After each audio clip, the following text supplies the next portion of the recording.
dowladda isu taga imaaraadka carabta oo ka hadashay khilaafka diblomaasi ee kala dhaxeeya Soomaaliya ayaa sheegtay in heshiiska berbera oo kamid ah arrimaha ay labada dal isku hayaan ay kala heshiisay dowladii Soomaaliya ee ka horeysay tan haatan jirta. wasiir dowlaha arrimaha dibadda imaaraadka Anwar Maxamed Qarqaash oo warramay BBC laanteeda Carabiga ayaa sheegay inay aqoonsan yihiin midnimada Soomaaliya mar uu amurtaasi ka hadlayayna waxa uu yiri تمت بتفاهمات واضحة مع الحكومات الصومالية السابقة، والتفاهمات هذه كانت واضحة بأن الموقف السياسي هو دعم الصومالي الواحد.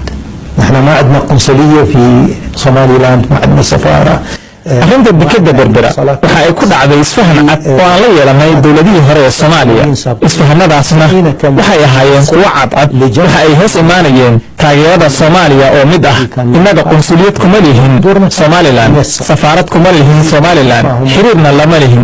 iska badaaye waxaan kaalin fududeyn ku lahayn inaan kulamo u qabanno madaxda Soomaalida.